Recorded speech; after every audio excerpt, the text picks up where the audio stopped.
Ďakujem.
Vykakať do...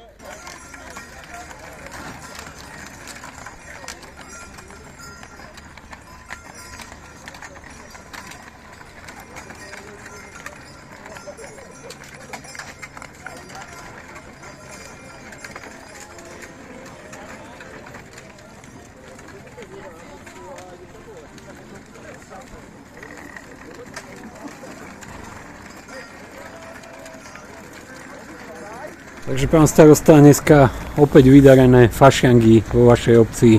Čo všetko ste pro ľudí pripravili?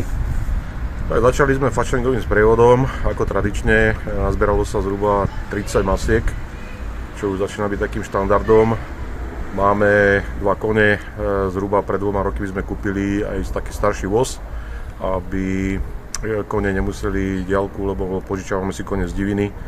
To je zhruba 3 hodiny, keby išli, že si idú samostatne, takže vozia sa autom, máme ušetrených kopu času a takisto aj kone ušetria sily. Máme svoj voz, takže ráno o 10:00 začal sprievod, ten bude pokračovať zhruba do 3:30.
Medzi tým od 3:00 je pripravená sála pre karneval detský.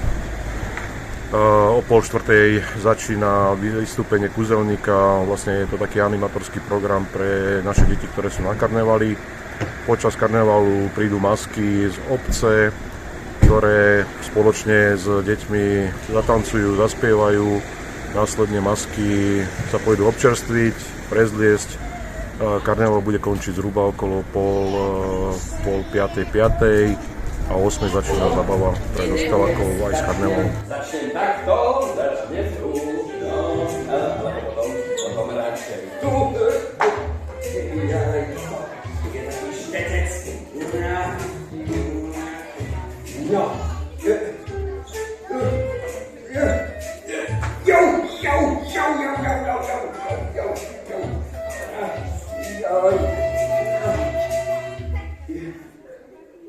Ahojte.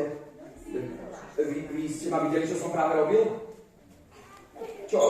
Videli ste ma, alebo nie? Áno? Počúvajte, to je taká hamba. Viete, čo sa mi stalo? Ráno som sa zobudil, pošiel som do mojej kúzelnej obývačky a pozrite, ako to vyzerá. Čo, vy ste si nič nevšimli? No veď mne zmizli všetky farby. Ešte včera bol tento balón zelený, tento bol modrý, tento červený a tento zase zelený. No a dnes je to čierno-biele. A mne napadla teraz jedna taká vec. Čo keby sme skúsili použiť nejaké kúzla? Že by sme tie farby znovu vykúzlili a všetko by tu nakoniec bolo krásne, karnevalové a farebné. Čo vy na to pomôžete mi? Naozaj? No dobre, tak počúvajte, ja budem potrebovať... Čau, ananás. Poď ešte tuto za kamošmi, ja ťa potom zavolám, dobre? Ale ja teraz potrebujem nejakého asistenta alebo asistentku, ktorý je naozaj že veľký odborník na farby. Môžem si poprosiť teba? Poď, veľký potlesk, zatlieskajte, prichádza moja prvá asistentka. Ahoj, ako sa voláš? Čau, Agatka, ahoj, ja som kúzelník Tristan. Agatka, ty už si niekedy pomáhala kúzelníkovi? Čo? Ani ja, nevadí, nemusíš sa ničoho báť. Agatka, pri mne sa ti aj tak nič dobré nestane. OK, si pripravená? A čo sa tak teraz ješ? Čo? Čo? No ale už ma musíš pustiť, aby sme začali. No, ale... Tak pustite! Možno, čo ty tam máš? Lepidlo? Lukáš, mám tam lepidlo. Tak Agatka, počkaj chvíľu, ja ti dám túto kúzelnú paličku. Táto má naozaj veľkú moc, takže Agatka, musíš dávať veľký pozor, čo s ňou budeš robiť, aby si nikoho nezačarovala. OK, platí? Nech sa páči, aj tvoja. No čo si urobila? Čo? Ty si to pokazila? Takže vieme, že v každom dome im dajú nejaké pohostenie. Nejedná sa len o kolače, sú tam aj tekutiny, takže masky sa musia veľmi dobre strážiť, pretože kým prejdú celú dedinu, trvá im to zhruba 6 hodín. No a počas tých 6 hodín musia prísť v takom stave, aby ešte boli schopní ďalšieho života, takže majú to náročné. Takže je to náročná fuška. Je to náročná fuška, áno. Dobre, no. Som rád, že nemusím byť v sprievode. No a po tomto dni, lebo týchto fašengov už nastáva to pôstne obdobie, takže... Áno, v stredu je Popolcová streda, takže začína pôst, no a v podstate až do Veľkej noci máme kľud, nebudú žiadne obecné akcie, no a po Veľkej noci v podstate asi prvé, čo nás čaká, je Deň Matiek. Taká akcia, ktorú robíme tradične. Fajn.